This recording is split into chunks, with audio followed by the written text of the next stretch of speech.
Hi there. So we are going to continue our chapter 7 under the dividend, stock split and stock right.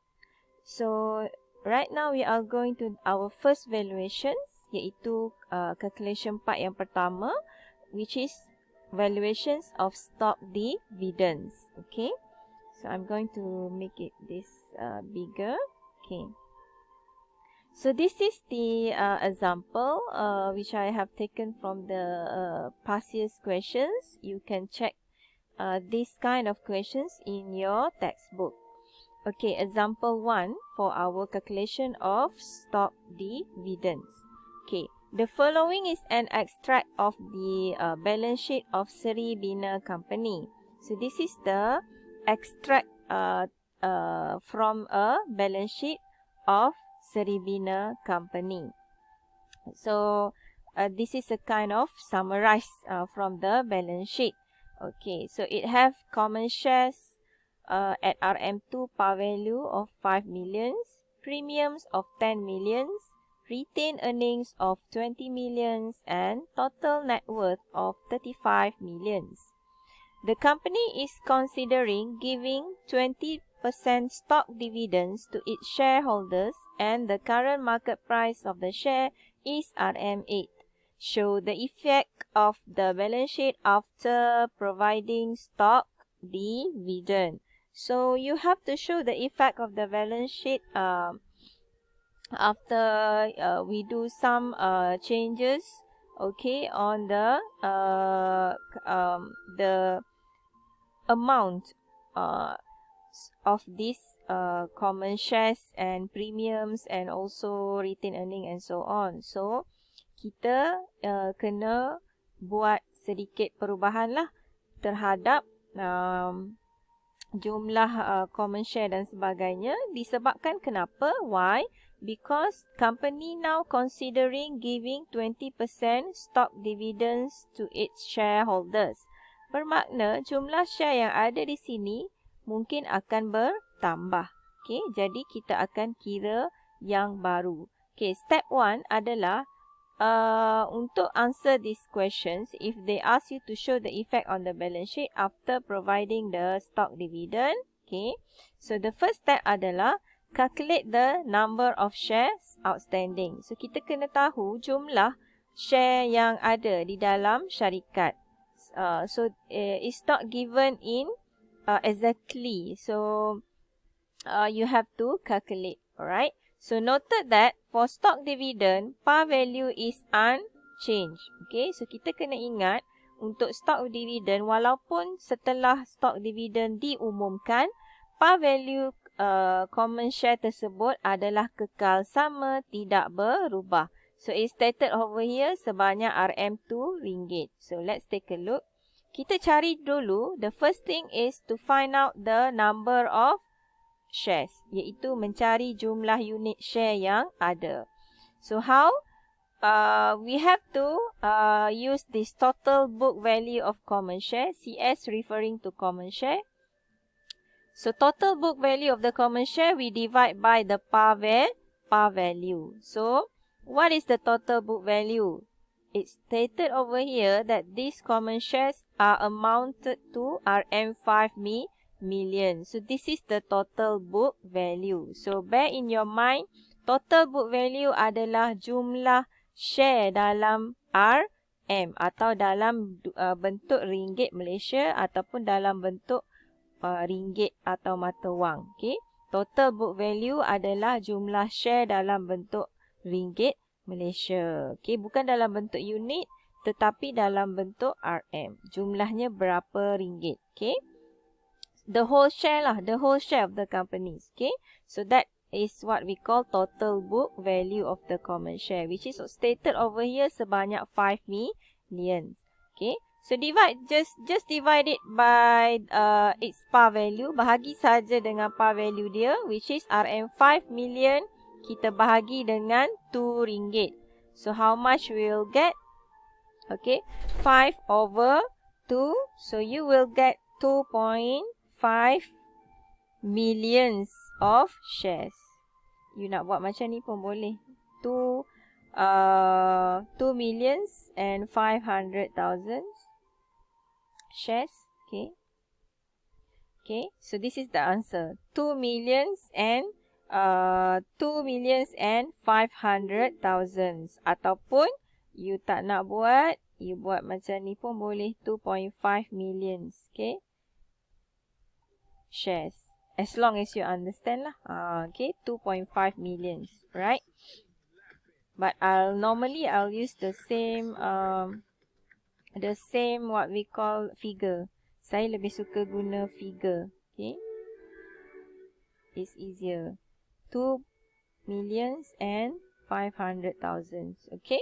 So, this is our jumlah ataupun number of shares outstanding. Macam mana kita tahu? Kita ambil total book value dia, divide by dia punya par value. So, you akan dapat 2.5 million of shares ataupun 2,500,000 unit share. Ini dalam bentuk jumlah units. Okay. Step 2. Now, calculate the number of the stocks dividend given. So, kita tahu dari soalan bahawa stok dividen yang diberikan adalah sebanyak 20%. So, kita nak tahu from this 20% is how much? How much in terms of unit? So, kita calculate. 20 million daripada jumlah share outstanding yang kita dapat earlier adalah 2.5 million. So, 20% from 2.5 million equal to 500,000 of shares. So, daripada jumlah share yang dia ada sebanyak 2.5 million, dia akan giving out dividend sebanyak 20%. So, this 20% is actually 500,000. Okay, in units. Step 3, calculate the number of new stock outstanding. Okay, so sekarang kita dah tukar ataupun dah tambah stock dividend, which is we are issuing the stock dividend to the shareholder. Apabila kita issue stock dividend, sudah tentunya jumlah share yang ada di dalam syarikat akan bertambah. Okay, it will raise some more units of share. Okay, automatically, right? Sebab untuk case stock dividend tidak dibayar dalam bentuk cash, so dibayar dalam bentuk shares, right? So what we got adalah, of course, jumlah share yang increased. Okay, so kita nak tahu jumlah share baru ni berapa. So you just add 2.5 million jumlah share yang lama, which is kita calculate tadi, this one. Kita tambah dengan jumlah stock dividend tadi, iaitu jumlah yang baru 500,000.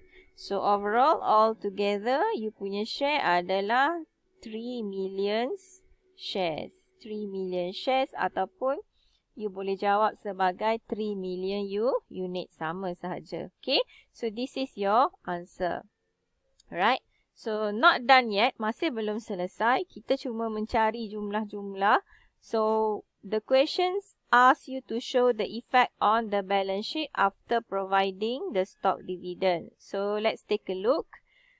Untuk calculate the shows ataupun untuk kita shows the effect on the balance sheet selepas stock dividend issue, kita kena notice beberapa perkara. So, noted that the item change are jumlah yang bertukar selepas stock dividend issue adalah pertama, total book value of common share. So, dalam jawapan you nanti, you tak boleh ambil this same 5 millions anymore. Kalau you ambil 5 millions, dah salah. Sebab ini adalah yang lama. Before the stock dividend is given out to the shareholder. So, yang baru, jumlah ini akan bertambah lah. So, total book value on this part akan increase. Total book value will increase biasanya. Premium juga akan bertambah. So, you cannot use the same premium of 10 millions as in the previous balance sheet. So, kita kena tambah juga nanti. Okay. Dan, retained earnings will decrease. So, biasanya retained earnings akan berkurangan. Kenapa retained earnings berkurangan? So that's for you to find out. Saya akan cuba check nanti if you can if you can figure out why the retained earnings akan decrease. Okay. Paid in capital also increase. Sekiranya ada in the questions, if it stated paid in capital, paid in capital juga akan bertambah disebabkan transfers of amount from retained earnings to the paid in capital when issuing the stock dividend. Dah dapat jawapannya yang daripada tadi. Okay. So, kenapa paid in capital bertambah? Sebab jumlah retained earning yang ada akan dipindahkan. Okay. Kepada paid in capital. Apabila kita issue lebih banyak stock, so retained earning yang ada kita akan tukar juga. Okay. When we are issuing more, so we are also costing something, kan? Memerlukan cost untuk mengeluarkan stok yang baru. So, of course, our retained earnings akan berkurangan dan paid in capital akan bertambah. Okay. So, to show the effect, you have to calculate some more. Okay. Pertama adalah kita kena cari jumlah total book value baru. So, how? Kita dah ada jumlah share sekarang adalah 3 million. So, you just darab balik dengan dia punya par value. Like this, kan? So, macam mana you dapat total book value 5 million ni? Of course, daripada asalnya 2.5 million share darab 2 ringgit untuk satu share. So, sekarang samalah. So, kita dah ada 3 million unit share yang baru. So, kita darab dengan 2 ringgit. So, you akan dapat jumlah total book value baru sebanyak 6 million. So, this is our new total book value. 6 million ringgit Malaysia. So, dekat sini dah tak boleh letak 5 lagi. Dia akan jadi 6. Okay. And new premium. So, how to calculate the new premium? Yang ni, you kena hafal and memorize the formula. Macam mana nak calculate new premium? Kita kena ambil dia punya market price of the common stock minus par value and then times darab dengan number of common stock dividend. Okay. And then, jangan lupa plus the old premium. Iaitu premium yang setelah sedia ada dalam balance sheet yang diberi. Okay, so RM8 dia punya market price tadi. Dalam soalan, it's already stated market price of the share is RM8. Okay, so RM8 minus RM2 par value times jumlah stock dividend sebanyak 500,000 units. Okay, kita kira yang ini dulu, calculate this one and then last you kena tambah RN 10 millions ringgit of the old premium. So, you akan dapat berapa? Yes, kita akan dapat 13 millions. So, the answer over here is RM 13 millions. Okay. Saya ringkaskanlah. You can just put this like this. Okay. RM 13 million ringgit. So, this is the new premium. Okay. So, next adalah we have to calculate the new retained earnings. Okay, this one I will show you in the next video. So, please check to the next coming video.